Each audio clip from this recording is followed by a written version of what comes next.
What's up YouTube? This is Naruto340 and I'm bringing you, well, this is part 4 I think it is, or part 3. I think it's part 3 or part 4 I lied, of my big channel update.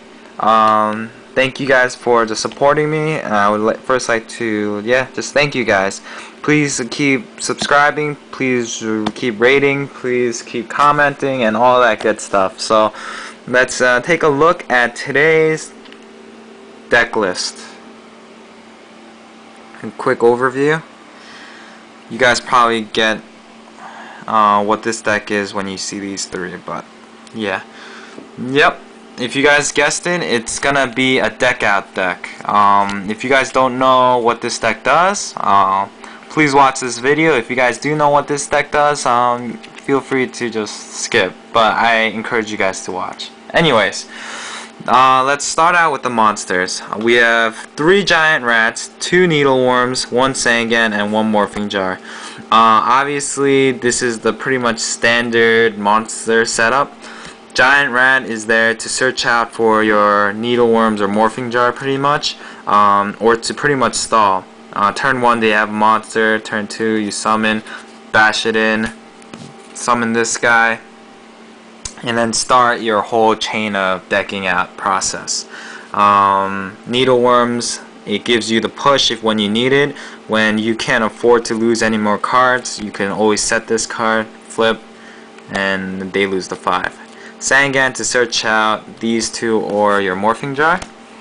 Now let's get on to the spells. Obviously we run 3 Book of Eclipse because this card's nasty in this deck. The reason being is you flip your morphing jar and then you activate this card, you get your 5, you flip it back face down, and if you read this carefully, it says change all face down monsters on the field to face down defense position.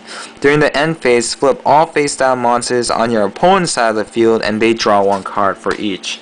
So pretty much the whole point of this deck is to deck your opponent out. So when you have this card, you can definitely do it a lot quicker. We run 3 Book of Moons also to flip these guys, this card and this card face down. You could also use it for protection if you guys need. We run 3 Book of Taiyu because we want to keep flipping this guy face up, flip face down, face up, face down, yeah, stuff like that. We run 3 Upstart Goblins. The reason for this is because life point doesn't really matter in this deck. Obviously with these this low monster count, you're not going to be pushing and attacking for game. That's just not going to happen. We need to draw cards to get stuff like these guys or these. Yeah, so anytime we draw, it's always a good sign. We run 3 a Feather of the Phoenix. Wow. This card's good because you can reuse and re-abuse these 3. If you need cards such as, let's say, I don't know, Magical Stone, we can always put that back. A Giant Trunade, whatever it may be. Usually it's these guys, or yeah, so that's the reason for that. Swords, because we need to stall sometimes. If we get really crummy hands, all this deck needs is 1 of this or 1 of these, or yeah, pretty much 1 of this to get the deck starting again. So 3 turns is amazing. So yeah, and no one wants to use a Mystic on this card. If you have turn 1 a horrible hand, activate this, they're not gonna really. Yeah, I wouldn't even use a Mystic or whatever to get rid of this. Giant Trunade to pretty much get rid of all threats, put it back into the hand, flip this guy, send all those cards into the graveyard, they draw a new 5, and you pretty much win from there. Hand destruction, sometimes you have really crap ass hands. Sometimes you have like these, what is it, like this guy, 2 of these guys, but you need these spells. It's fine. You can ditch these guys because we have a certain card to bring these cards back. You obviously don't want to ditch him, but yeah. Spell reproduction, because we run massive amounts of spells, as you can see. So we could ditch 2 spell cards that we might not need. Like if we have double hand destruction, we really don't need this. We could drop use this, drop these two, bring one of these guys back, or an upstart. If we need some stall, sword, stuff like that. Magical Stone Excavation, this is the better version of this, pretty much. You could ditch any card to bring back a spell, so it's always good. Cup of Ace is always good because, yeah, you flip a coin and some people are just really unlucky with that. But remember guys, the whole point of this deck is to deck your opponent out. So even if they do draw those two cards, fine, let that be, because yeah, you just want to deck out the opponent. That's the main purpose. If you draw the two, that's great too. Then you might get some more cards, but it's not the end of the world if they draw two. Shallow Grave, this is the card I was mentioning before. If you use hand destruction or card destruction and you had these guys in your hand and you need it back, activate one of these guys, and yeah, the great thing about this is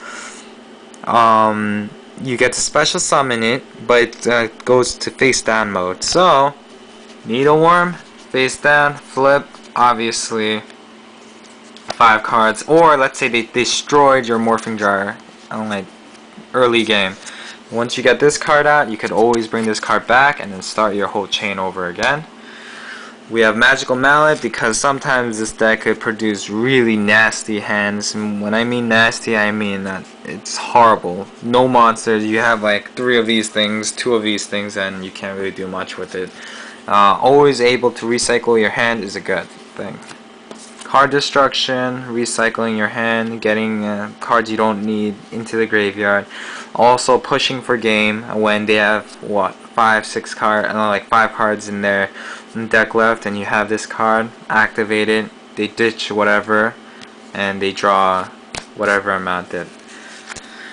And 3 Threatening Roars. This card is amazing because when you're playing up against Gladiator Beasts, just them not being able to attack will save you a turn for you to start your deck up.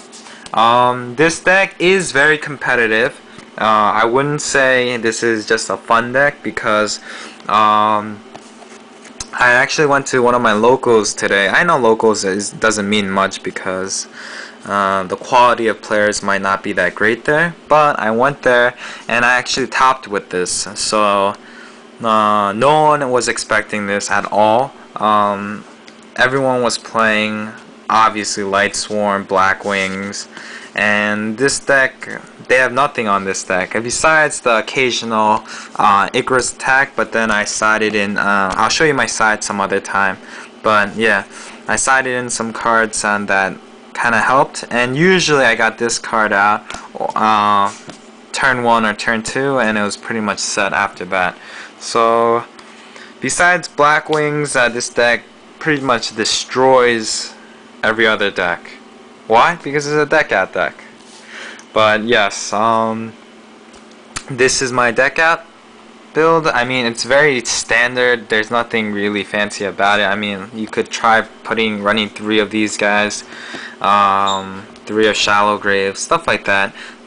You could mix and match, but this was the most what's it called, consistent for me. So this is what I ran, and I did fairly well. Yeah, I wouldn't suggest taking this to a Shonen Jump, or maybe you can, I don't know. There's some crazy people out there who do run decks like this, so, and try it out. If you guys like it, please let me know. If you guys feel like there's a better build, let me know of that too.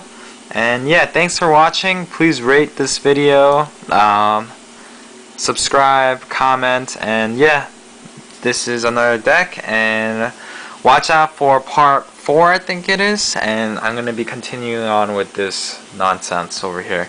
Anyways, this is Naruto340, thanks for watching this video, and I'm out. Peace out, guys.